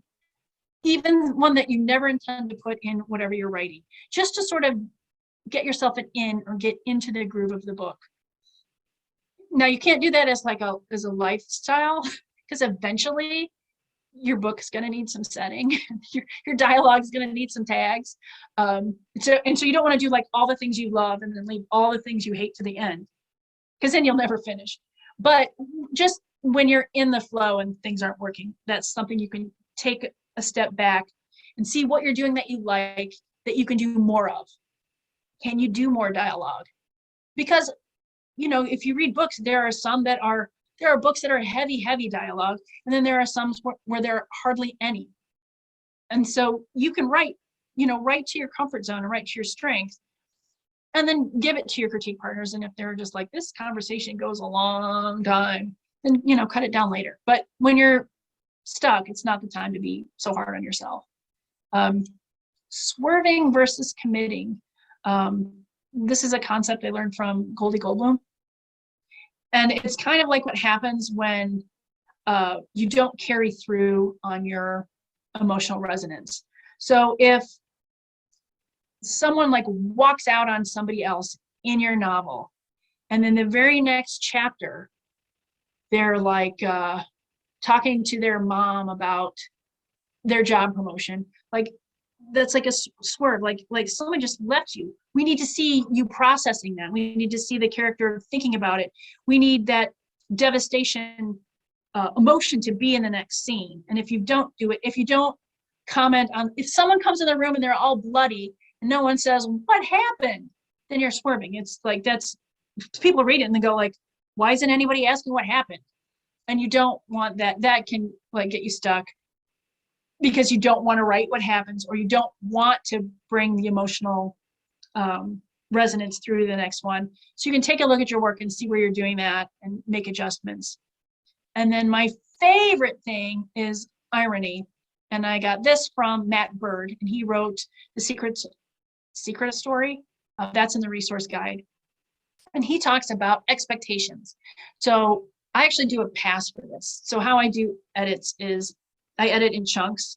Rather than going through the whole manuscript, which I find daunting, I'll take a 60-page chunk and do a pass for irony is one of them. So at the beginning, so our example of the grad student at the party, right? When she shows up at the party, let's say she's expecting something to happen, right? So maybe she's expecting to hook up with this professor, and this is going to be awesome. And then she gets at the party and she's like, everything's going to be great. I'm looking great. He's looking great. He's giving me eye contact. And then the irony is that's not how it goes, right? She doesn't have a good time at the party and he rejects her. And that's like an ironic twist. And when we read that, it feels good, right? You're just like, ooh, that. And sometimes you can see it coming. You're just like, oh no, honey, that party is not going to go how you think it's going to go. You're just like, oh, and then you're waiting to see it happen. But hopefully if you write it correctly, you know, like the reader's like nervous for the character, right? And that's what we want. We want our readers to feel something. And so irony can play a lot in that. And so there's that sort of irony where you're expecting one thing and get another. And there's the irony of you're expecting one thing and you get it, but it means something else. Like say she goes to the party and it's going to be awesome, and she does hook up with the professor, right? She got exactly what she wanted, and now he won't leave her alone. That's ironic, right? You got exactly what you wanted, but you didn't get what you thought you were going to get, and you got what you wanted, right? And those kinds of things are really interesting to read, and they're actually very fun and very easy to write, right? Because all you do is like set up an expectation and then you do something else. And so it's not quite a brainstorming thing, because, well, you could do it, right? What could be the thing that went wrong when she got what she wanted? Or what could be the thing that goes wrong when she thinks it's something else? But I find those really, really fun to write. And the other thing I want to talk about, yeah, I got a little bit of time, so we can do some questions and brainstorming when I'm done, is to talk about the imagery and the theme. So we talked about imagery earlier, right? So if we're going with the imagery of natural disasters, in relationship to our characters. Well, we might do those also in relationship to the story and the things that happen. Or if we want to do fire, if fire is going to be one of our themes or one of the images we want over and over and over again, maybe there's a character, and every time, you know, when they see somebody, you know, it lights a fire in them, right? They feel their words are scalding. And you can use that to sort of, you could run most of your metaphors through there, you know, a look being scalding or a response being icy, right? If you're, oh, I'm mixing my metaphors, right? So I went back to the tundra, to my land masses. Or if you're doing the natural disasters, things might be muddy, right? Your mudslide. It might be muddy and cloying.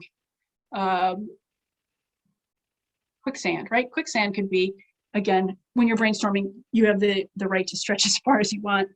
So something could be like falling into quicksand or being in an avalanche, right? Like something started out slow and now it's like snowballing. It's avalanching. And now I don't know which way is up or which way is down. I can't breathe, right? You can take all those things in a natural disaster, you know, a forest fire, right? Things are so smoky, you're choking on something. You can't breathe. It's a lot of not breathing in natural disasters. But again, so you can leverage that. Or you can assign a natural disaster or an element to your characters, right? So one character is always, they're a water person, right? So they have emotions in torrents or dribbles or a misting of something. You can use all of those to sort of, when you're just like, want to describe something and you want to use a metaphor, you already have like this list of stuff to take from. So you're not trying to just pull stuff out of thin air. And so that's it for that. Actually, I think that's it for everything. Hold on. Yeah, questions. Does anyone have any questions on anything that I talked about or anything you want me to go through in any more deeper detail?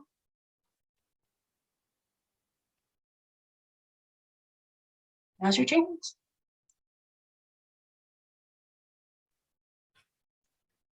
There was a One last question. thing. Oh, go ahead. Sorry. Go for it. There was a question towards the beginning. I'm sorry, I missed it. Sarah had asked about what sprints are. So sprints are when you meet up and everyone's like, for the next half hour, we're all going to write. So everyone writes independently. I think most of the time people keep their cameras on. Sometimes they keep their cameras off. A lot of times they say like the sprint's going to be from like 10 to 11.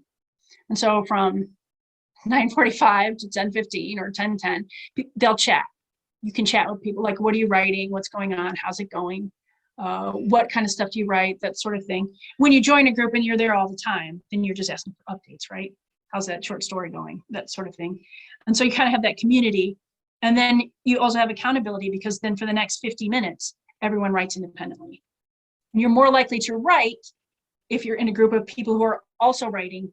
It works a lot better in person, obviously, but it still works on Zoom. You know, a lot of people like, you come every day because you want to see your friends, and then you don't want to be the person who's sitting there checking Facebook while everyone else is writing, right? So that's what sprints are. And then I forgot. Oh, I was going to share something and I forgot what it was. So we'll never know. Another question, do you have specific suggestions for when you start with something too tropey and how to keep the generic trope but make it a unique twist? Yes. So whoever asked that, put a suggested trope in the chat. Oh, Susan, yeah.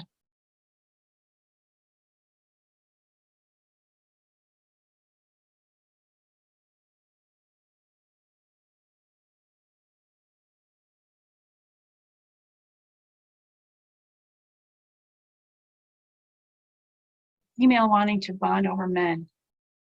So you're talking about the trope of like the man crazy woman?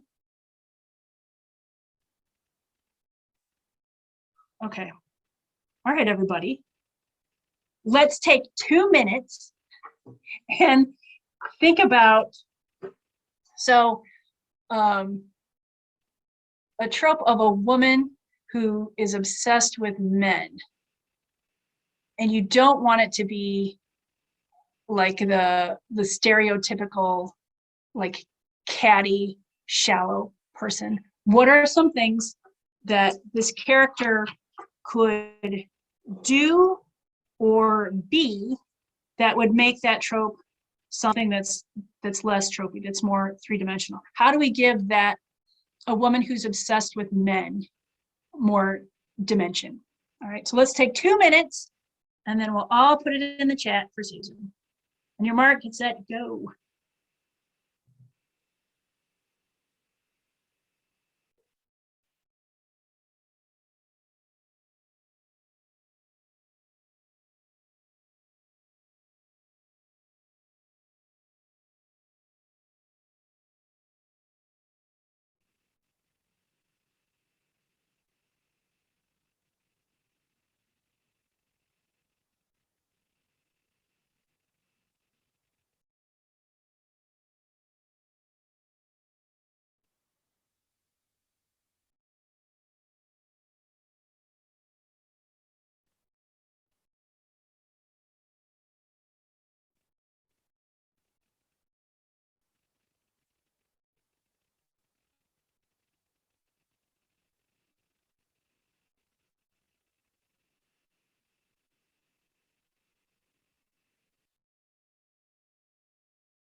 All right.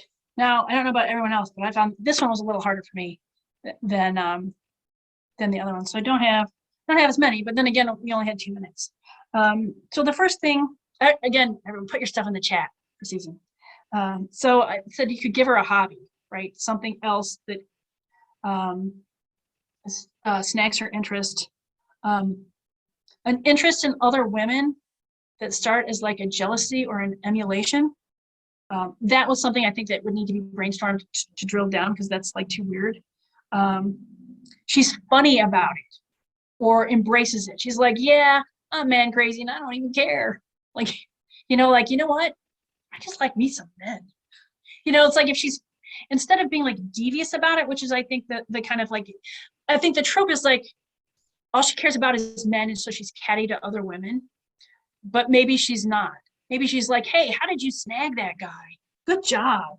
Like that's a 5-pointer or something like that. Give her like some sort of a framework.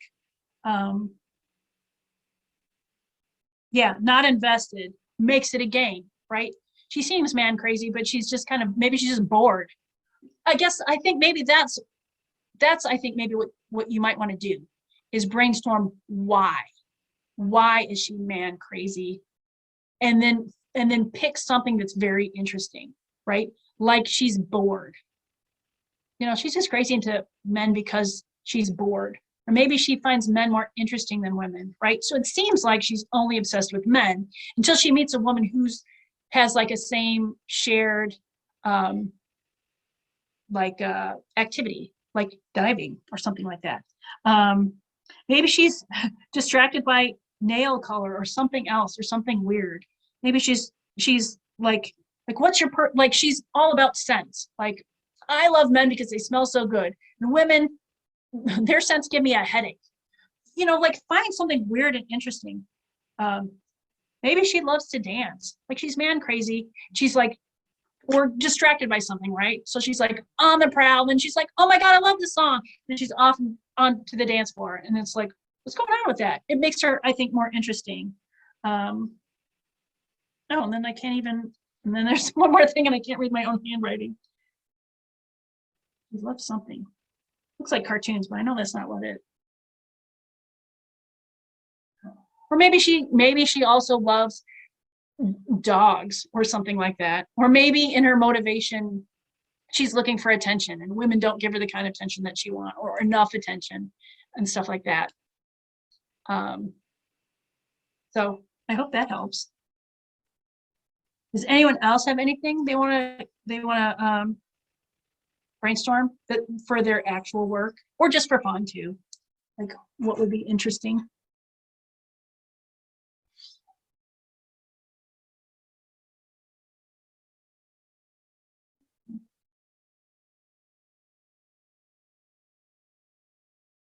Oh, Diane, I like that. Animals and adopting strays.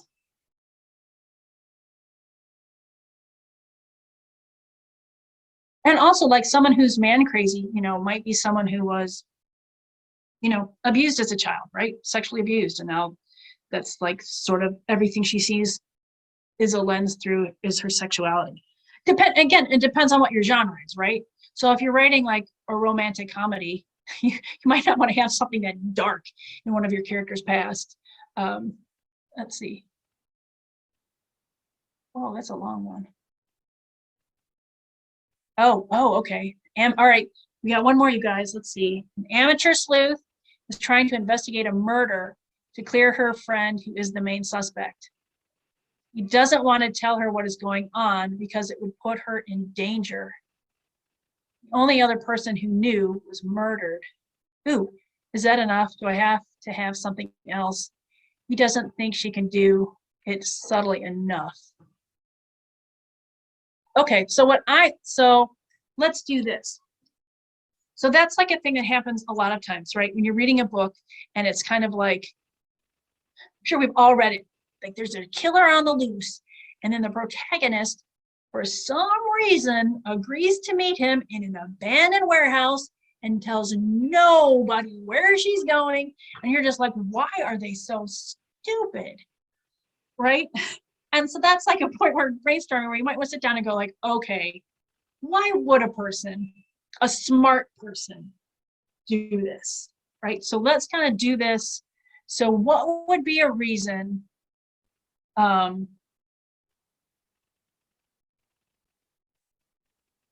for a friend not to tell another friend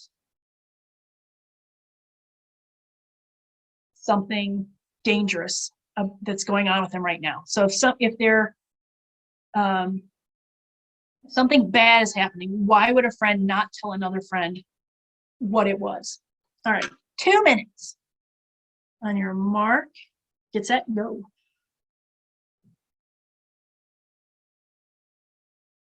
We'll say the friend is a he who has the secret, and the other friend is a she. So that, I started doing my list and I was like, friend and friend, that's gonna be confusing.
All right.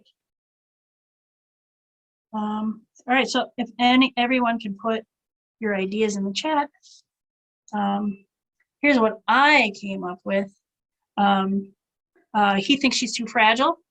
He's afraid of being wrong. She's too impulsive and might call attention to whatever's going on. He's afraid she'll judge him for his choices. He's got something else in the front of his mind. The last person he told didn't believe him. He's not sure and he wants to wait for confirmation. He thinks a woman wouldn't understand the problem. She'll be hurt by the news. She could have him arrested. Yeah, there's some good stuff in here. All right, we still have a few more minutes if you guys want to do one more. Anyone's got something.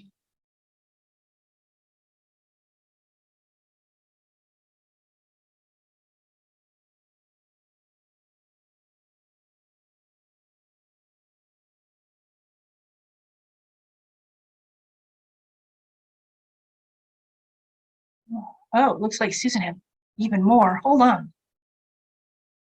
Let's hook Susan up. Let's see. Okay, he doesn't want to tell her what is going on because it would put her in danger. Oh, but I kind of hijacked that, didn't I? Oh, then he's killed. Let's see. Phone records make it suspicious. Right now, I see him having a hidden file. His room's been tossed and it may be gone. Of course, Leah keeps searching. Where does she search? All right, let's just do that one. There's like several brainstorming things in that one. If you knew there was a file, where would you search for it? If it's you search the room, where else could you search for a file? 2 minutes. This will be the last one. Oh, it's a harbor town. Okay. So where would you search for a file if you were in a harbor town? On your mark, it said go.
Okay. All right. Put your stuff in the chat if you want. Here's my stuff, is he could have it hidden in his car. The borrow shelf of a hotel. Sometimes hotels, there's like books in the bookshelf and you can like borrow them to read. So maybe he's got something in there. At the local library, in a boat, wrapped in a plastic bag and hidden under a rock, kind of like a key. You know, people hide a key under a rock. And in his diving gear, I called it a stargazing tube because I couldn't remember the telescope. I couldn't remember telescope. So stargazing tube or a telescope. The bottom of a suitcase, there's like a false bottom or a drawer, although she said they already searched the room. In a blueprint tube, under sea or star charts, on a boat, in a cookbook, and gosh, I can't read that one. Oh, behind a menu. So you know, like you have those big old, like almost like a church, like this is what we're talking about this week, like big old menu. That's what I came up with. And a doghouse. See, that's fantastic.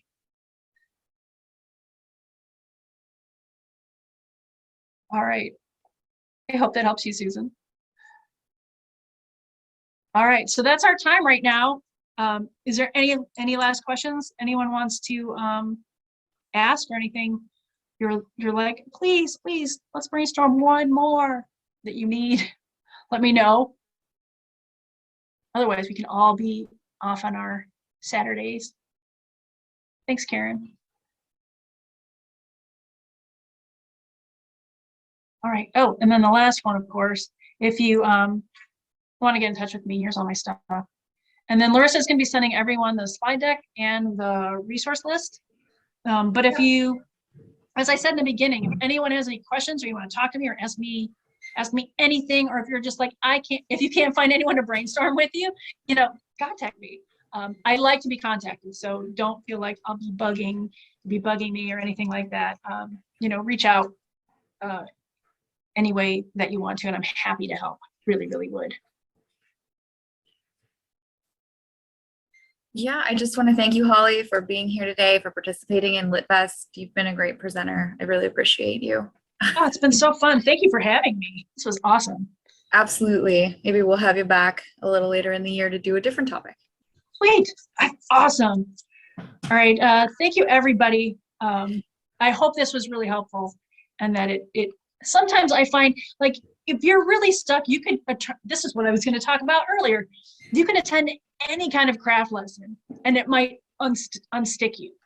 Go to YouTube and watch a 5-minute video on something, on plot, on character, on something, and just listening to someone else talk about writing might unstick whatever's going on in your brain.